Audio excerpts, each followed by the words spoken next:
Hello dear students, welcome to physics time. आज हम कर रहे हैं क्लास 12 की फिजिक्स का चैप्टर इलेक्ट्रोस्टैटिक्स। ठीक है, तो इलेक्ट्रोस्टैटिक्स में हम अब तक कौन सा टॉपिक कर रहे थे? इलेक्ट्रिक फील्ड हम कर चुके हैं। इलेक्ट्रिक फील्ड क्या होता है और हमने कैलकुलेट किया है अभी तक electric field due to a point charge. मतलब पॉइंट चार्ज मतलब बहुत छोटे चार्ज के लिए इलेक्ट्रिक फील्ड का फॉर्मूला क्या है, और क्या आया था फॉर्मूला पॉइंट चार्ज के लिए? K q by r square. R distance, q charge और इलेक्ट्रिक के क्या है?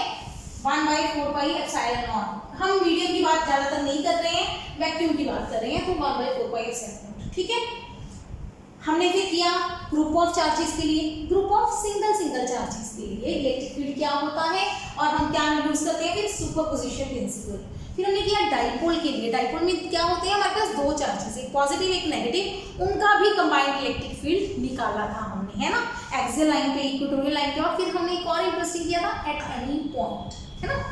ठीक है, सिंगल चार्जेस के लिए हमें समझ में आ गया। सिंगल चार्जेस के लिए, पॉइंट चार्जेस के लिए कूलम्स लॉ एप्लीकेबल होता है, तो हमारा इलेक्ट्रिक फील्ड निकल जाता है।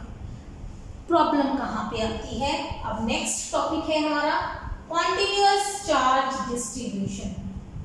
कॉन्टिन्यूअस चार्ज डिस्ट्रीब्यूशन मतलब अब चार्ज एक पॉइंट पे नहीं रखा हुआ, चार्ज को डिस्ट्रीब्यूट किया हुआ है अलग अलग पॉइंट्स पे। मतलब किसी कोई बॉडी है बड़ी सारी, उस बॉडी को पूरे में चार्ज दे दिया। अब उसमें तीन चीजें आती हैं नॉर्मली। फर्स्ट आती है लीनियर, सेकंड आती है लीनियर चार्ज डिस्ट्रीब्यूशन, फिर आती है सरफेस चार्ज डिस्ट्रीब्यूशन, फिर आती है वॉल्यूम चार्ज डिस्ट्रीब्यूशन। डिस्ट्रीब्यूशन के क्वेश्चन मतलब बाकी जो डिस्ट्रीब्यूशन से रिलेटेड टर्म्स हैं। लीनियर चार्ज डिस्ट्रीब्यूशन क्या है? Charge is distributed on the length of the wire, length of a conductor, length of कोई भी किसी भी टाइप की लेंथ है, लेंथ पे चार्ज दिया हुआ है, पूरी लेंथ पे हमने पॉजिटिव चार्ज दे दिया, रॉड पे दे दिया, ठीक है, या नेगेटिव चार्ज दे दिया, कोई भी चार्ज एक रॉड पे दे दिया। अब ये पॉइंट चार्ज नहीं रहा। एक होती है सरफेस चार्ज डिस्ट्रीब्यूशन, मतलब एक सरफेस है, शीट है, प्लेन है, पेपर है, शीट है ना, शीट पे, शीट मेटल की होगी, पेपर की, किसी की भी हो सकती है, उस पे पॉजिटिव चार्ज दे दिया। एक होता है वॉल्यूम पे। वॉल्यूम पे मतलब जैसे ऐसे समझ लो क्यूब है, क्यूब या कोई भी शेप हो, उस पे पूरे में अंदर भी चार्ज हो गए। तो तीन चीजें हैं, linear charge distribution, surface charge distribution and volume charge distribution. ठीक है, तीन तरह के कॉन्टिन्यूअस चार्ज डिस्ट्रीब्यूशंस हैं। अब इस टाइप के मटेरियल्स के लिए हमें किसी पी पॉइंट पे इलेक्ट्रिक फील्ड निकालना है, तो क्या हम ये मेथड यूज कर सकते हैं? नहीं, क्योंकि ये formula this is valid only for point charges. Point charges मतलब बहुत छोटे चार्जेस के लिए ये फॉर्मूला वैलिड है, सिंगल चार्जेस के लिए it is not valid for continuous charge distribution. तो अब क्वेश्चन आता है कॉन्टिन्यूअस चार्ज डिस्ट्रीब्यूशन का, तो उसको कैसे निकालेंगे? आज का क्वेश्चन इसके लिए मैं आपको करवाऊंगी रिंग के लिए। अब हमारे पास क्या है? हमारे पास करें स्टार्ट, ये एक बार जस्ट बेसिक नोट कर लो, बाकी इसकी जो टर्म्स हैं लैम्डा वगैरह निकालेंगे, सारी कुछ टर्म्स पढ़ेंगे, वो नेक्स्ट लेक्चर में करेंगे। अभी क्या है? मेरे पास एक रिंग है, एक रिंग है, रिंग मतलब एक बैंगल है ना, कड़ा है, कुछ भी चूड़ी है, कुछ भी है, उसके ऊपर सारी रिंग के ऊपर हमने कौन सा चार्ज दे रखा है? पॉजिटिव चार्ज, नेगेटिव भी दे सकते, कोई प्रॉब्लम नहीं है। कितना चार्ज दिया है पूरी रिंग पे? क्यू चार्ज, टोटल रिंग पे क्यू चार्ज है। और इस रिंग का सेंटर है, इस रिंग का रेडियस है कैपिटल आर, इस रिंग के सेंटर से ये पी पॉइंट है एक्स डिस्टेंस दूर।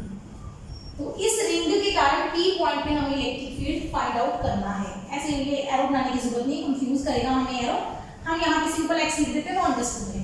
ये ओ से पी का डिस्टेंस है, ठीक है। अब पी पॉइंट पे हमें इस पूरी रिंग के कारण इलेक्ट्रिक फील्ड फाइंड आउट करना है। लास्ट +1 क्लास में आप क्या करते थे? हम बॉडी का सेंटर ऑफ मास मान लेते थे, और सेंटर ऑफ मास से डिस्टेंस x है, हम फॉर्मूला निकाल देते थे। लेकिन यहाँ पे ऐसा नहीं करना, हमें इस बॉडी का सेंटर ऑफ चार्ज लेके करेंगे तो गलत हो जाएगा। अगर ये सिंगल चार्ज होता तो हमारा फॉर्मूला चल जाता, लेकिन ये डिस्ट्रीब्यूशन है तो इसके लिए कैसे करेंगे। तो आर्टिकल का नाम देते हैं, आर्टिकल का नाम देते हैं electric field intensity due to at a point on axis of uniformly charge ring. ये तो हमारा आर्टिकल का नाम है। ये +2 बोर्ड्स के लिए बहुत बहुत बहुत इंपॉर्टेंट आर्टिकल है।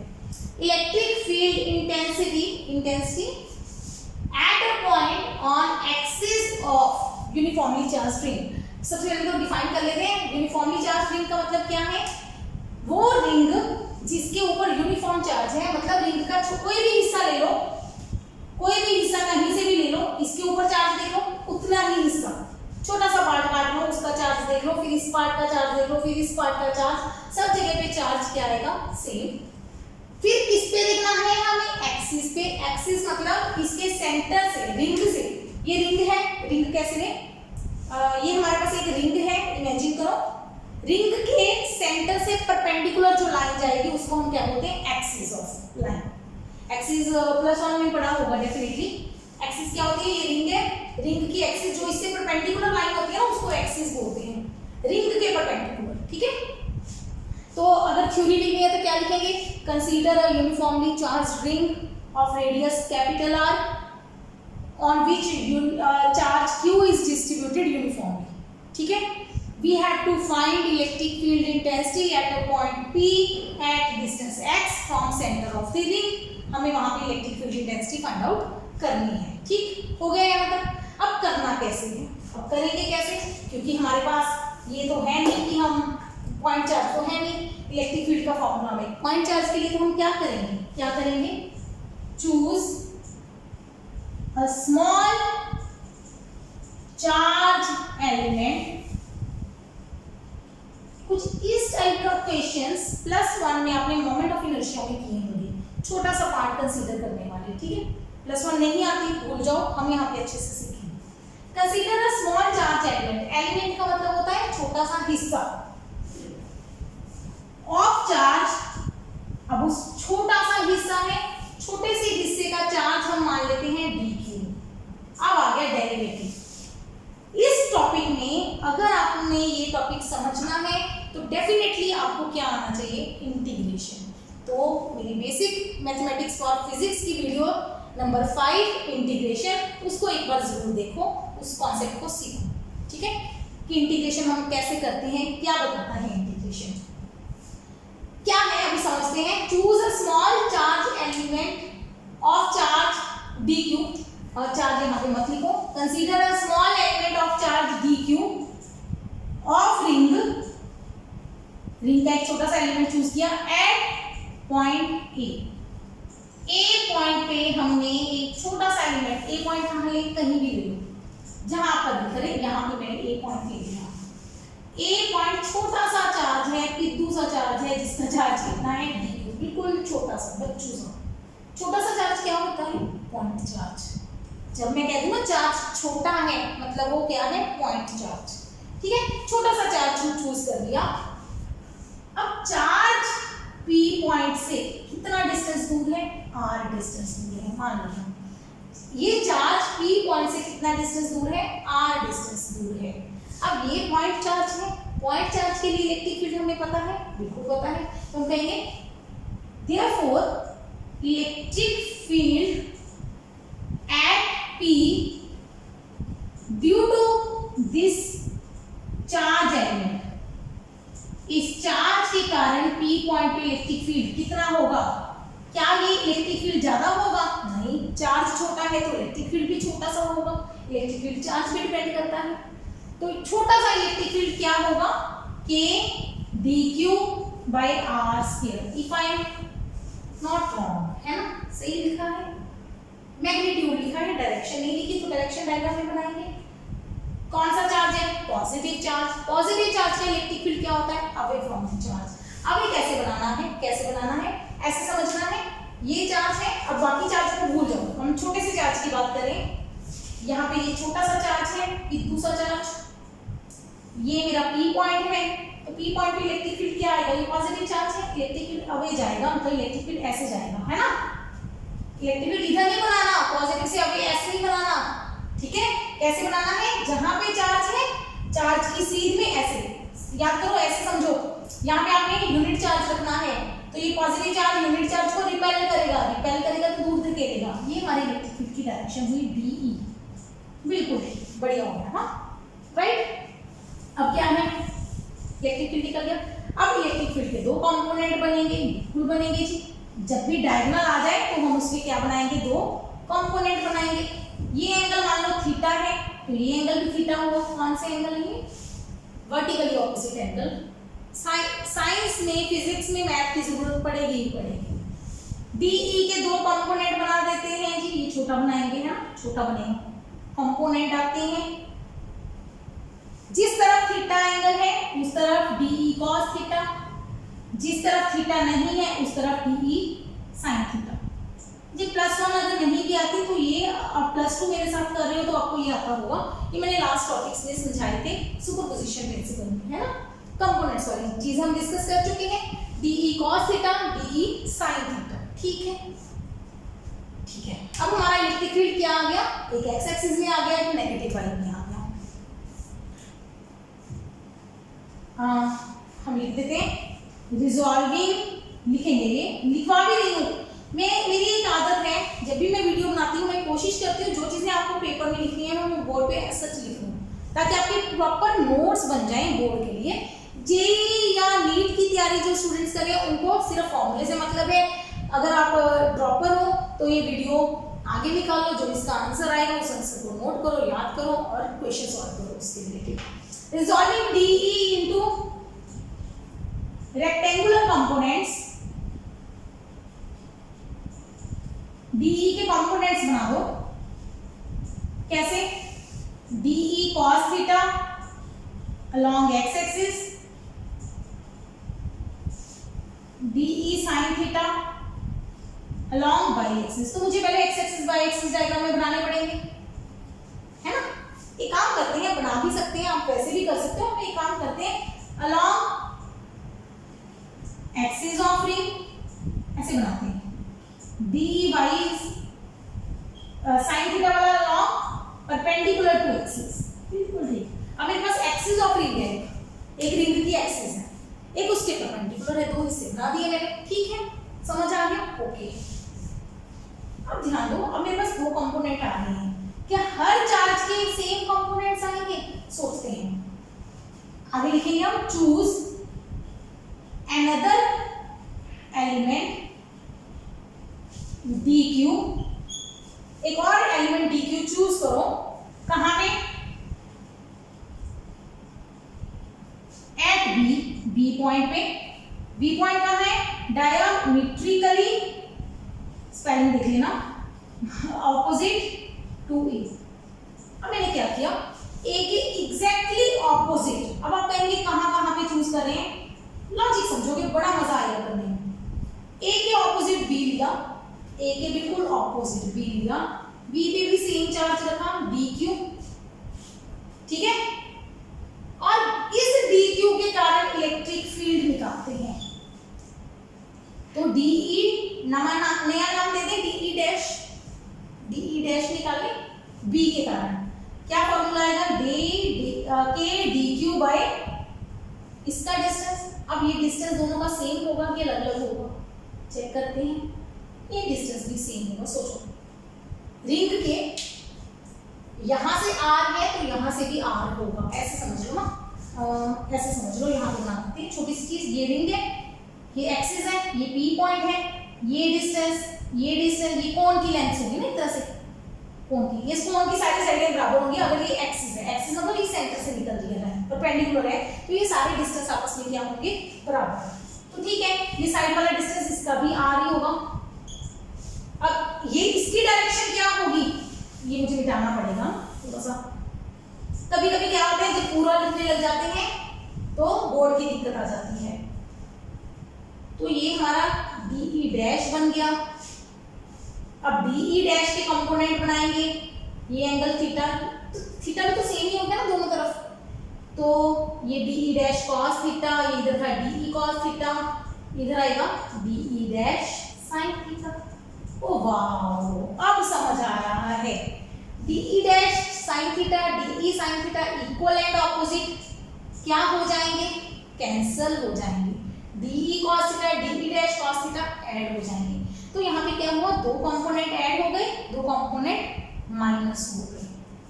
ठीक है, क्लियर है, ये लॉजिक समझ आ गया। अच्छा, अब मैंने तो सिर्फ दो एलिमेंट्स लिए थे, आप इस रिंग के कितने एलिमेंट्स बना सकते हो, बहुत ज्यादा एलिमेंट्स बना सकते हैं। मान लो एक एलिमेंट में यहाँ ले लूं सी पॉइंट पे, मान लो बनाया नहीं है डायग्राम में, इतना पेपर में गंद नहीं डालना, पेपर साफ साफ करना है। सी के ऑपोजिट डी होएगा, है ना, तो सी का जो कंपोनेंट आएगा इस तरफ, डी का कंपोनेंट आएगा इस तरफ, ऐसे इसके कंपोनेंट बनाएंगे एक्सिस में परपेंडिकुलर, इसके कंपोनेंट बनाएंगे एक्सिस में परपेंडिकुलर, परपेंडिकुलर वाले कंपोनेंट कैंसिल हो जाएंगे, पैरेलल वाले ऐड हो जाएंगे। ऑन फ्रॉम सिमेट्री, सिमेट्री होगी, सिमेट्री बन रही है, from symmetry we find that, क्या फाइंड आउट किया हमने, the components that the components perpendicular to axis cancel each other। जितने भी कंपोनेंट एक्सिस के परपेंडिकुलर है वो आपस में क्या हो जाएंगे, कैंसिल ईच अदर। ठीक है, इतना सा लिख दो सफिशिएंट है, आपको लॉजिक समझ आ गया कि जितने भी component perpendicular to the axis हैं, मतलब कौन से होंगे, साइन थीटा वाले, साइन थीटा वाले कैंसिल हो जाएंगे, तो बाकी सो ये हो गया from symmetry we find that the components perpendicular to axis cancel each other and parallel to axis, parallel क्या है, along the axis add to each other, एक दूसरे में ऐड हो जाते हैं, और पैरेलल टू दी परपेंडिकुलर वाले कैंसिल हो जाते हैं, पैरेलल वाले ऐड हो जाते हैं। इतना नोट हो गया, ठीक है, नोट हो गया, इसको मैं मिटा रही हूं। ठीक है, पैरेलल वाले ऐड हो गए, परपेंडिकुलर वाले कैंसिल हो गए, तो हमारे पास देयरफॉर क्या होगा, बस ये कुछ भी जरूरत नहीं, therefore net electric field, therefore net electric field intensity at P is given by, अब नेट क्या निकलेगी, नेट इज इक्वल टू क्या आएगी, integration of D cos theta.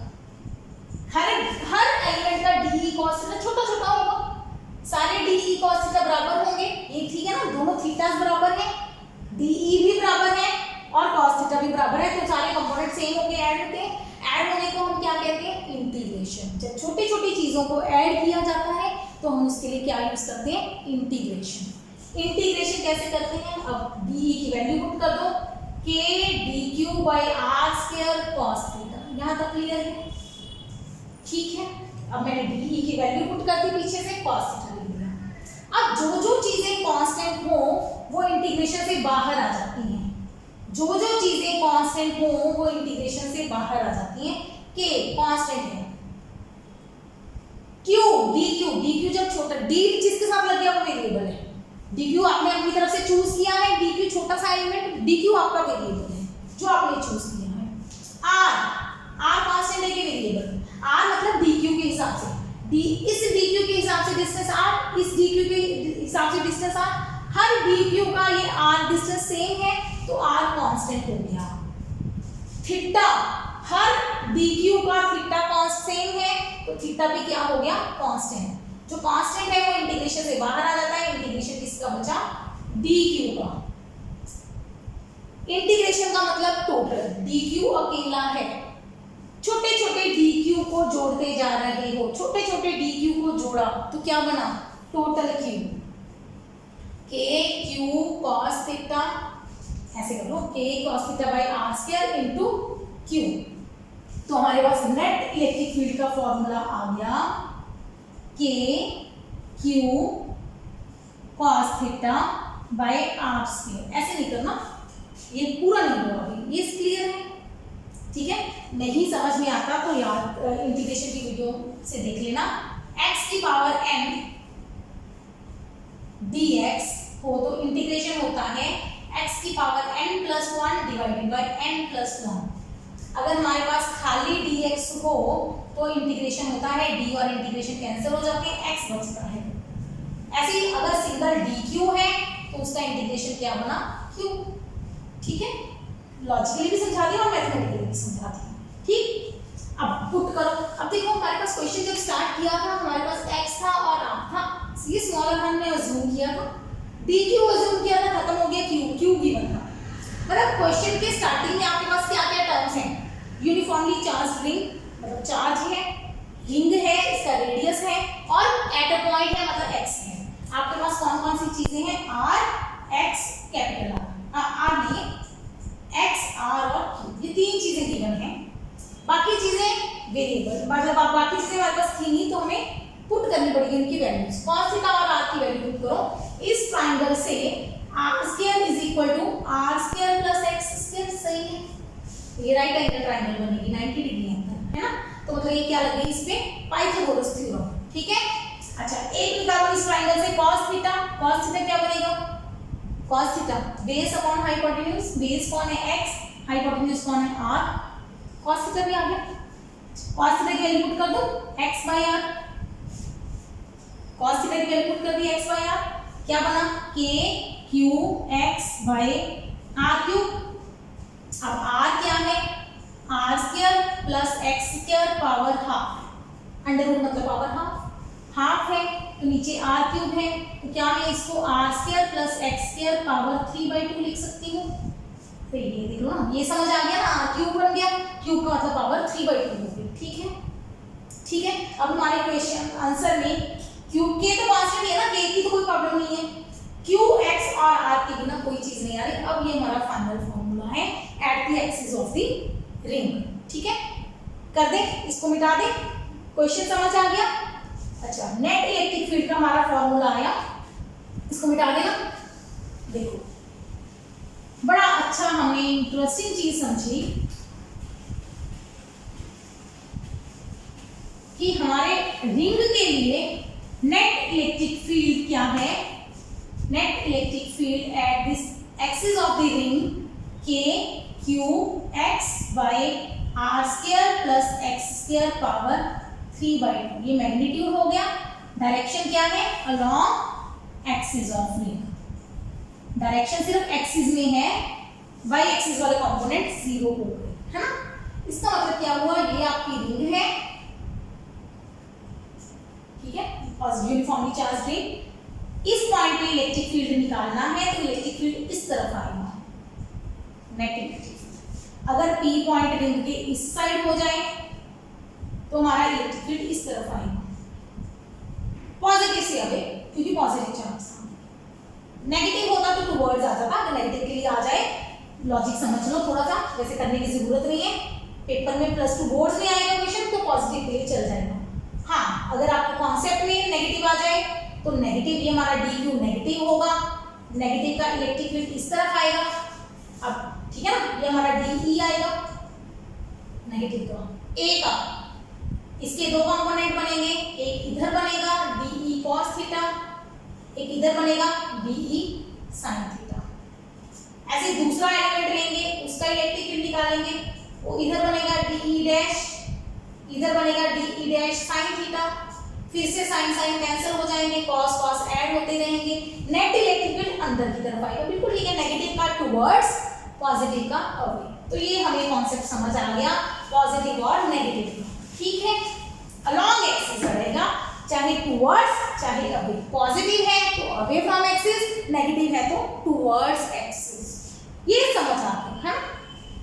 अच्छा अब इसके करो स्पेशल केसेस, स्पेशल केसेस।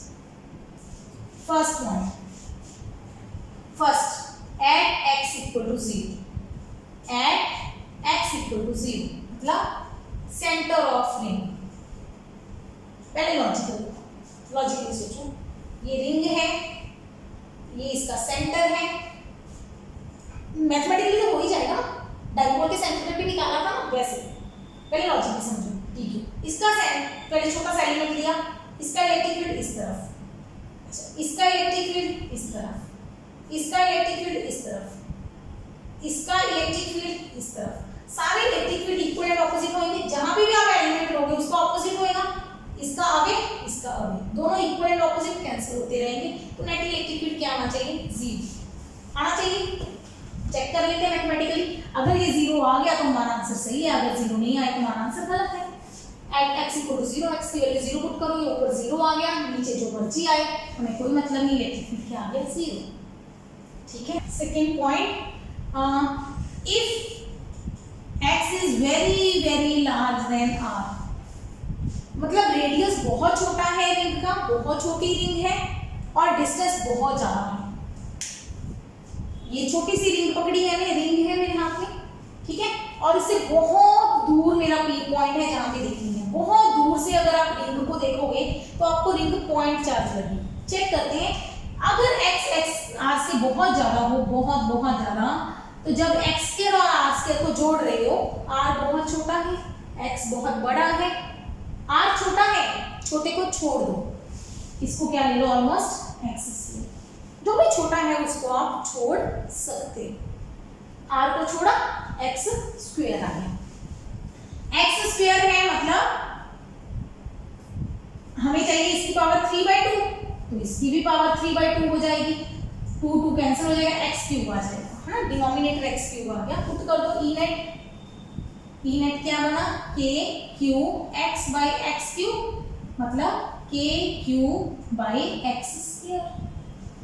ठीक है, क्या ये फॉर्मूला पॉइंट चार्ज के लिए नहीं आ गया? बिल्कुल ठीक है। अब हमारी रिंग छोटी सी रिंग है जिसपे कितना चार्ज है, q, पॉइंट बहुत दूर है x डिस्टेंस पे, तो हमारा ये चार्ज छोटा, रिंग छोटी है, सोचो r छोटा है, रिंग छोटी है, तो रिंग जब छोटी हुई चार्ज छोटा सा हो गया, चाहे वो डिस्ट्रीब्यूटेड था पर चार्ज छोटा हो गया, तो छोटा चार्ज किसकी तरह बिहेव करता है, पॉइंट चार्ज के लिए।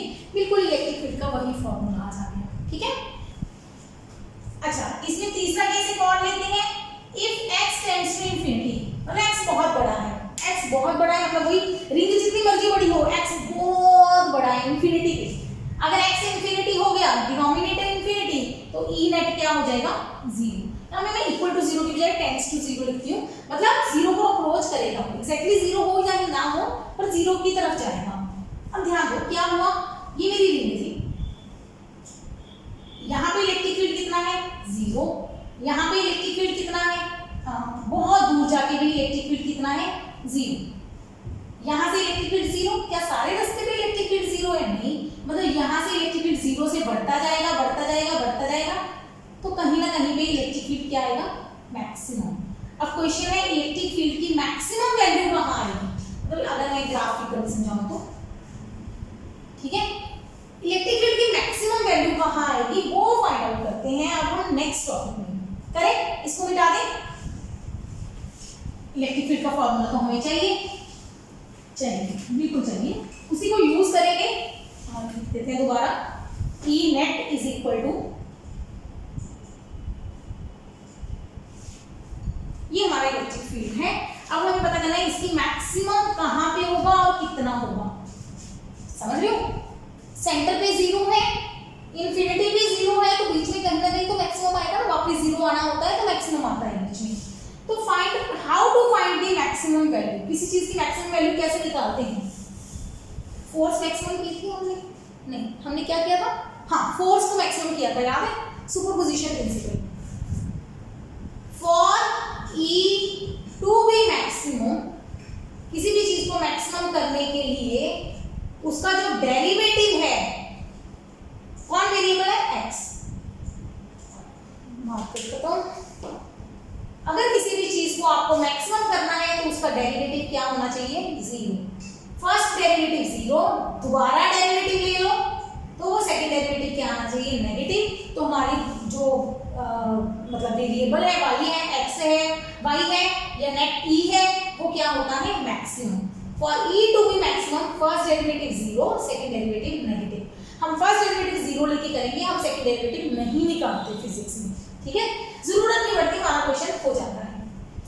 अब इसका डेरिवेटिव लेना बहुत मुश्किल है, बहुत मुश्किल है। डेरिवेटिव नहीं मुश्किल, सीखते हैं। u अपॉन v का डेरिवेटिव कैसे निकालते हैं?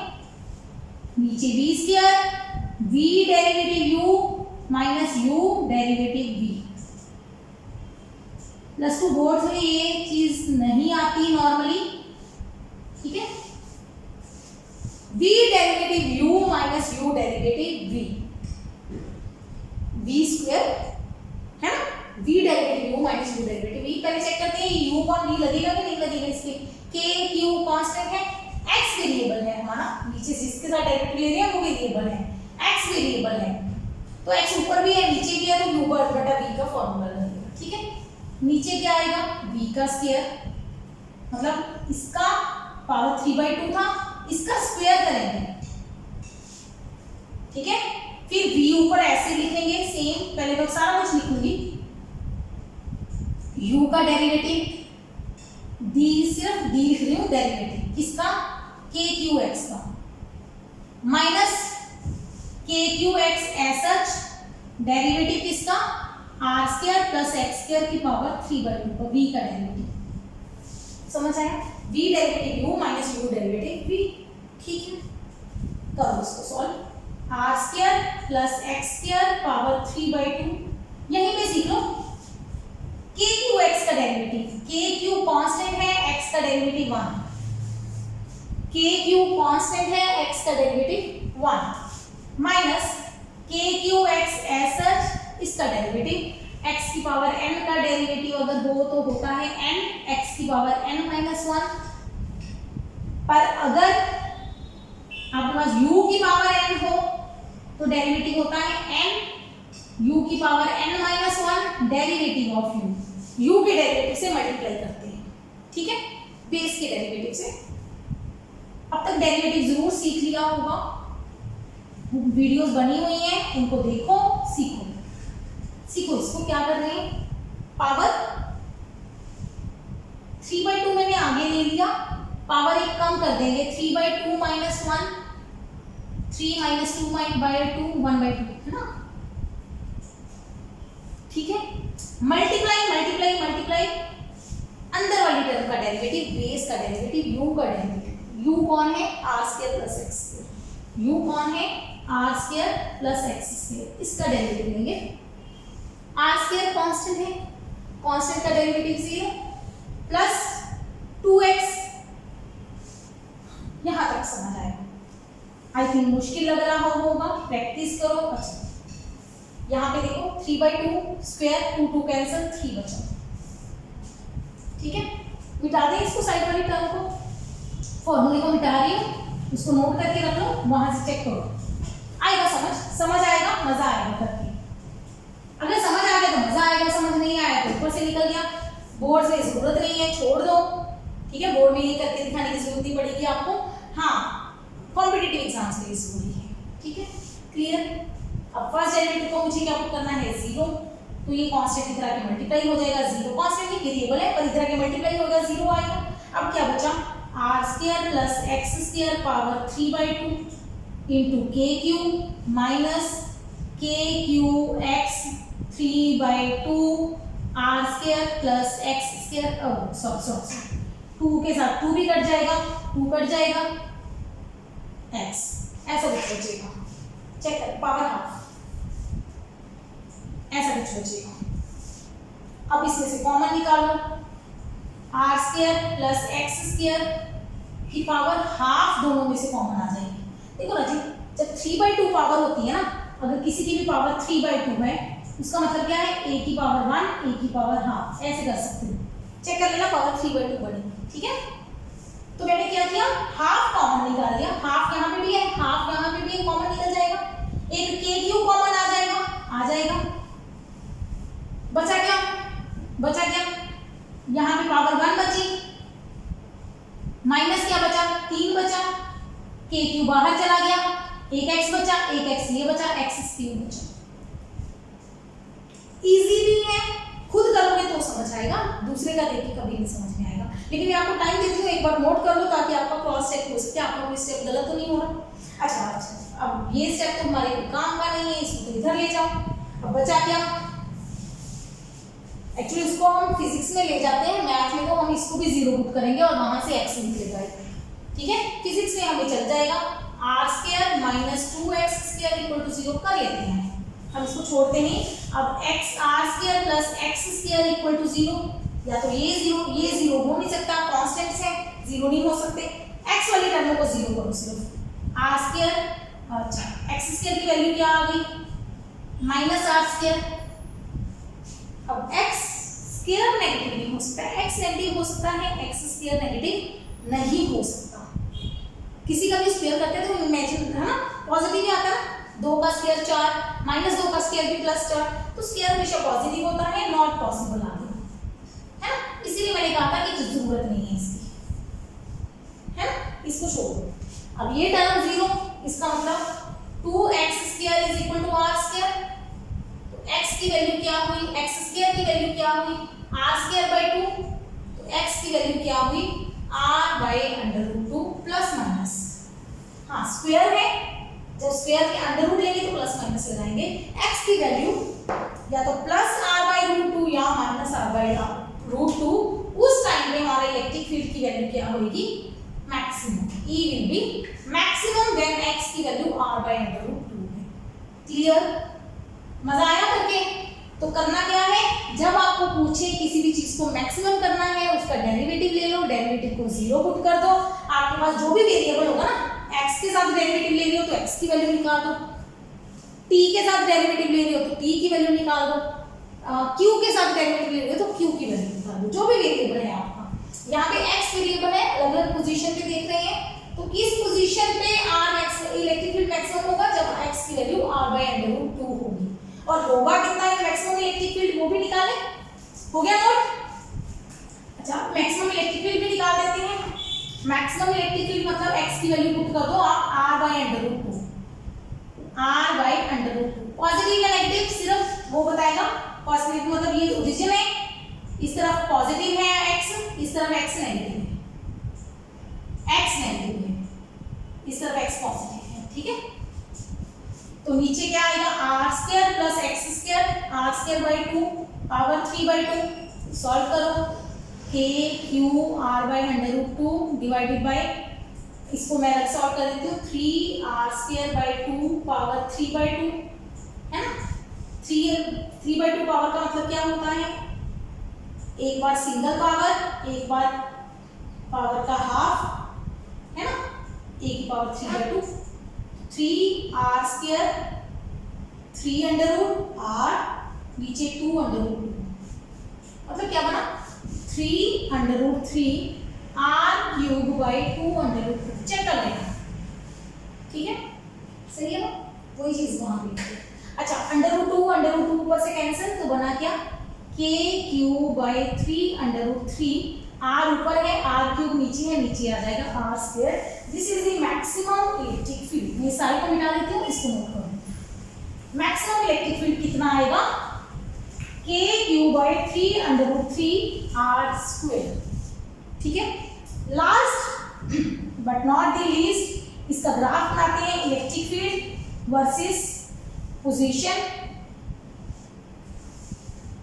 इधर x नेगेटिव है, इधर x पॉजिटिव है, -x + x, यहाँ पे हमारी रिंग रखी हुई है, सेंटर पे इलेक्ट्रिक फील्ड कितना है, 0, ठीक है। फिर इलेक्ट्रिक फील्ड बढ़ा, फिर इलेक्ट्रिक फील्ड कम हुआ, फिर इलेक्ट्रिक फील्ड जा रहा है इंफिनिटी पे। यहाँ पे ना हम पैरेलल बना देते हैं, मतलब जब इंफिनिटी आएगा तो ये 0 को टच कर जाएगा। यहाँ पे इलेक्ट्रिक फील्ड क्या है, मैक्सिमम, ई मैक्सिमम कितना है, k³/3√3 r², यहाँ पे x की वैल्यू कितनी है, r/√2। पॉजिटिव इलेक्ट्रिक फील्ड समझ आ गया, ठीक है। अब नेगेटिव इलेक्ट्रिक एक्सिस में देखते हैं, अगर हम सेंटर से, ये सेंटर पे रिंग है, ये हमारी रिंग है, रिंग कौन से चार्ज के लिए हैं, पॉजिटिव चार्ज के लिए कर रहे हैं। अब नेगेटिव चार्ज के लिए इलेक्ट्रिक फील्ड क्या होगा, और पॉजिटिव चार्ज के लिए नेगेटिव एक्सिस में इलेक्ट्रिक फील्ड क्या होगा, जब x की वैल्यू minus R by under root 2 आएगी। अगर एक्स की वैल्यू नेगेटिव कर दें तो इलेक्ट्रिक फील्ड नेगेटिव आएगा, नेगेटिव का मतलब है नीचे आएगा, यहाँ पे मैक्सिमम वैल्यू पर लेकिन आएगा मैग्नीट्यूड में मैक्सिमम, तो ये इलेक्ट्रिक फील्ड नीचे बना दें। सेंटर पे इलेक्ट्रिक फील्ड जीरो आएगा, चाहे एक्स पॉजिटिव हो चाहे नेगेटिव हो, जीरो मतलब जीरो पे तो जीरो ही आएगा, इनफिनिटी पे माइनस जीरो आएगा, ये ऐसे कुछ बनेगा, ठीक है। नेगेटिव एक्सिस में negative electric field, positive axis में पॉजिटिव इलेक्ट्रिक फील्ड, समझ आ गया, ठीक है।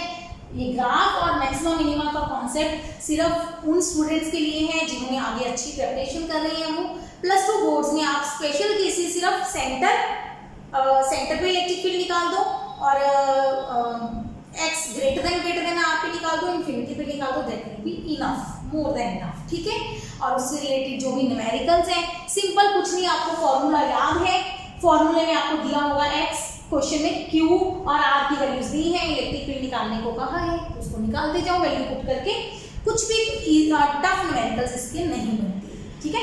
ये सिर्फ मैक्सिमम मिनिमम वाला क्वेश्चन अच्छा बनता है जो मैंने अलग से आपको करवा दिया।